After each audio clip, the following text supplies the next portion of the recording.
Praise the lord. దేవునికి మహిమ కలుగును గాక. క్రీస్తునందు ప్రియమైన దేవుని బిడ్డలారా, ఈ రోజున చాలామంది క్రిస్టియానిటీకి వ్యతిరేకంగా మాట్లాడే వాళ్ళు మనకు ఎక్కువగా కనిపిస్తూ ఉన్నారు. కొంతమంది అంటారు క్రిస్టియానిటీ అనేది మన దేశానికి ఇదొక శాపము అన్నట్లుగా మాట్లాడుతూ ఉన్నారు.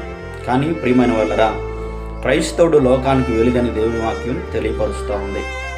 మనం గమనించినట్లయితే దేవుని వాక్యం ప్రకటించకపోయినట్లయితే ఈనాడు అనేక మంది త్రాగుబోతులు దేశంలో ఎక్కువైపోయేవారే, తిరుగుబోతులు, పేకాటగాళ్ళు, ప్రియమైన వాళ్ళరా, దొంగలు, నరహంతకులు, వీరందరినీ మార్చింది దేవుని వాక్యమే. క్రైస్తవ్యము గనక ఈ ప్రపంచంలో లేకపోయినట్లయితే ఈ ప్రపంచమంతా కూడా సర్వనాశనమయ్యే అవకాశం అయితే ఉంది.